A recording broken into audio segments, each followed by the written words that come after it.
नमस्कार साथियों, स्वागत आपका, अभिनंदन आप ही के यूट्यूब चैनल पर। काफ़ी इंपॉर्टेंट वीडियो दोस्तों, वीडियो को कर दीजिए ज़्यादा शेयर। महिला बाल सशक्तिकरण विभाग में उत्तराखंड में, जी हाँ, काफ़ी सारी वैकेंसीज आई हुई हैं। आपके कई सारे सवाल थे सर सुपरवाइज़र भर्ती, तो बड़ी खुशखबरी दोस्तों मैं लेकर आया हूँ। लेकिन ये वीडियो दोस्तों ज़्यादा शेयर कर दीजिए। तमाम उत्तराखंड की जितनी भी मेरी माताएँ बहनें हैं, ये आप लोगों के लिए दोस्तों बड़ी खुशखबरी है और आप लोगों का ही चैनल है। कोई भी भर्ती विज्ञापन होता है दोस्तों, छूटता नहीं है, आप भी जानते हैं। कैसे फॉर्म भरना है आइए जानें स्टेप बाय स्टेप। सबसे पहले तो स्क्रीन पर देख रहे हैं, ये है बाल सशक्तिकरण विभाग की ऑफिशियल वेबसाइट, ठीक है। फॉर्म कैसे भरना है मैं तमाम जानकारी दोस्तों आपको दे रहा हूँ। सबसे पहले दोस्तों स्क्रीन पर देखिए, अगर आप हल्द्वानी नैनीताल ज़िले से हैं तो आप लोगों के लिए दोस्तों ग्रामीण क्षेत्र में और शहरी क्षेत्र में यहाँ पर खूब सारी वैकेंसीज आई हैं। अगर मैं बात करूँ हल्द्वानी, कुल पद हैं 14, ये भी बता दूं, जिसमें क्रैच वर्कर के 7 पद हैं और क्रैच हेल्पर के भी 7 पद हैं। टोटल पद हो गए 14। अगर मैं बात करूं विकासखंड हल्द्वानी में, तो ग्रामीण में यहाँ पर उदयालपुर में 1-1 पोस्टें हैं, दम वाडूंगा खाम में 6-6 पोस्टें हैं, और हल्द्वानी शहर विकासखंड परिसर हल्द्वानी में, रामनगर विकासखंड परिसर में क्रैच वर्कर के 2 पद हैं, क्रैच हेल्पर के 2 पद हैं। यहाँ पर गोपाल नगर नंबर 8 2 नत्थावाली में है, गोपाल नगर नंबर 8 2 नत्थावाली में क्रैच हेल्पर के पद हैं। इस प्रकार टोटल पद है 14। अब देखिए क्रैच वर्कर की शिक्षा देख लीजिए। एजुकेशन क्वालिफिकेशन, शैक्षिकता इंटरमीडिएट चाहिए या उसके समकक्ष कोई अन्य परीक्षा उत्तीर्ण चाहिए। क्रैच हेल्पर की बोर्ड और संस्थान से न्यूनतम हाई स्कूल और समकक्ष अन्य परीक्षा उत्तीर्ण की हो। आयु देख लीजिए 18 साल से 35 साल हो। जो भी माताएं बहनें इस फॉर्म को भर रही हैं, मैं उनको बताना चाहूँगा, आपके पास जो भी क्वालिफिकेशन हो वो जरूर लगाइएगा। क्योंकि अगर सपोज़ कीजिए, ये सिलेक्शन कैसे होगा ये भी बता रहा हूँ। जैसे सपोज़ कीजिए आपके 65 मार्क्स हैं 10वीं क्लास में, तो उसको 10 से भाग दे दीजिए, बन गए आपके 6.5 मार्क्स।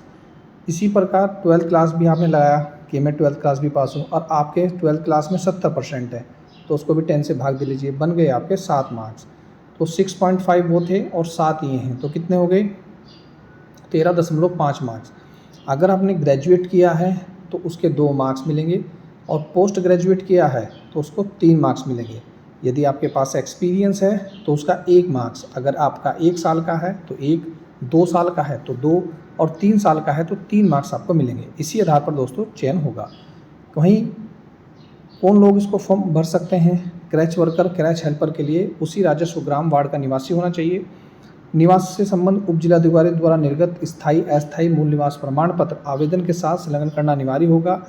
वहीं दोस्तों क्रैच वर्कर हेल्पर के लिए पुलिस वेरिफिकेशन प्रमाण पत्र और चिकित्सा प्रमाण पत्र भी प्रस्तुत करना होगा।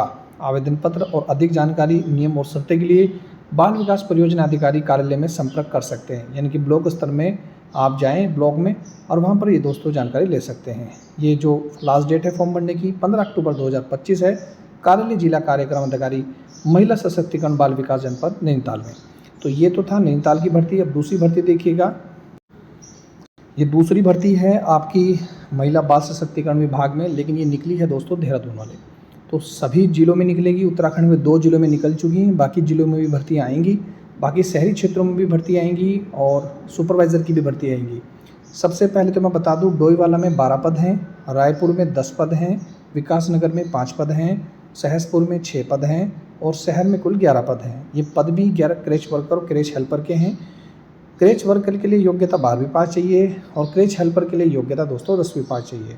लेकिन आपके पास जो भी डॉक्यूमेंट्स हैं आप लगाना जरूर। आयु सीमा है 18 से 35 साल। निवास दोस्तों, निवासी कौन लोग इसका फॉर्म भर सकते हैं? जो उसी वार्ड का निवासी हो और उसके पास स्थायी निवास प्रमाण पत्र हो। कहाँ कहाँ से फॉर्म मिलेंगे? तो डोईवाला के लिए आप स्क्रीन पर देख सकते हैं, ये रही यहाँ पर लिस्ट, आप इसका स्क्रीनशॉट लीजिए। मैं थोड़ा और जूम कर देता हूँ, ये देखिएगा। तो यहाँ से फॉर्म मिल सकते हैं। लास्ट डेट क्या है ये भी मैं आपको बता दूँ, 6 अक्टूबर 2025 से पहले पहले आप ये फॉर्म भर दीजिएगा। आप ब्लॉक में जाइए, आप वहाँ पर आपको सभी जानकारी मिल जाएगी, वहीं से फॉर्म खरीद दीजिएगा, वहीं से ये जानकारी मिल जाएगी। सिलेक्शन कैसे होगा मेरे द्वारा दोस्तों जानकारी दे दी गई। अब बात करते हैं दोस्तों यहाँ पर सुपरवाइज़र भर्ती के बारे में। तो जो मेरी माताएं बहनें दोस्तों सुपरवाइज़र भर्ती की तैयारी कर रही हैं, देखिए आंगनवाड़ी कार्यकर्ताओं की पदोन्नति के लिए नियमावली में होगा संशोधन। सबसे पहले सुपरवाइज़र के 50 पदों पर पदोन्नति का होगा रास्ता साफ। पहले तो मैं आपको एक चीज़ समझा दूँ, ये नियमावली में क्या है। 100 अगर पद हैं तो 50 पद तो होंगे प्रमोशन के, यानी कि प्रमोट करके भरे जाएंगे, और बाकी जो 50% पद हैं वो आपके यूके ट्रिपल माध्यम से भरे जाएंगे। अब देखिए विभाग में सुपरवाइज़र के कितने पद खाली हैं इसकी जानकारी मांगी गई है। मैंने पहले ही कहा था भर्ती आने वाली है और इस पर कार्रवाई बहुत पहले से भी चल रही है। नियमावली संशोधन के बाद खाली वाली 50% पदों को विभागीय पदोन्नति और अन्य पदों को सीधी भर्ती से भरा जाएगा। देखिए हम पहले से ही दोस्तों आपको जानकारी दे रहे हैं और अब आपको शायद यकीन आ गया होगा कि हम सब जो जानकारी देते हैं वो वास्तविकता में सही देते हैं। यहाँ पर देखिए फिर एक बार लाइन फिर पढ़ देता हूँ कि 50% पद विभागीय पदोन्नति द्वारा और अन्य पदों को सीधी भर्ती के माध्यम से भरा जाएगा। तो जो महिला, जो मेरी बहन माताएं नोट्स लेना चाहेंगी, हमने नोट्स सुपरवाइज़र भर्ती के लिए स्पेशल बनाए हुए हैं, तो एक बार लेना जरूर। महिला बाल सशक्तिकरण विभाग के पदे देख लीजिए। विकास विभाग में सुपरवाइज़र के कई पद खाली हैं। पद खाली होने से एक सुपरवाइज़र को 50 से 60 या फिर इससे अधिक केंद्र देखने पड़ रहे हैं, ऐसा कहना है। अब यहाँ पर देखिए जो पूरा बता रहा हूँ, 50% पदोन्नति होनी है। प्रदेश में 20,000 से अधिक आंगनबाड़ी कार्यकर्ता हैं। वर्तमान में नियमावली में संशोधन किया जा रहा है जिसमें पदोन्नति के 40% कोटा बनेगा और 10% कोटा मिनी आंगनबाड़ी कार्यकर्ताओं के लिए बनेगा, जबकि शेष 50% को अधीनस्थ सेवा चयन आयोग के माध्यम से सीधा भरा जाएगा। यानी कि जो भर्ती आपकी आएगी वो अधीनस्थ सेवा चयन आयोग के माध्यम से भरी जाएगी। केंद्र सरकार की मंजूरी के बाद राज्य के सभी 51 मिनी आंगनबाड़ी उच्चीकृत होकर आंगनबाड़ी केंद्र बन चुके हैं। इनके उच्चीकरण में मिनी आंगनबाड़ी के पद खत्म हो चुके हैं।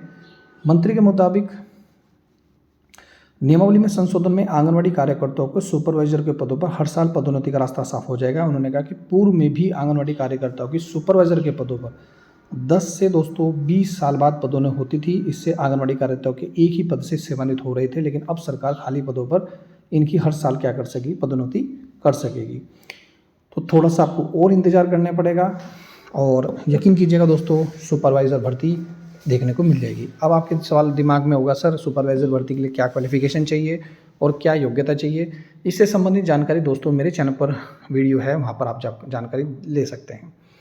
दोस्तों एक और खुशखबरी है दोस्तों, विश्वसनीय सूत्रों से हमें पता चल रहा है कि आंगनबाड़ी कार्यकर्ताओं की, क्रैच वर्कर और क्रैच हेल्पर की सैलरी में भी दोस्तों बढ़ोतरी जल्दी ही की जाएगी, ऐसा कहना है दोस्तों हमारे विश्वसनीय सूत्रों का कि जल्दी इन पर जो सैलरी है वो तो बढ़ेगी।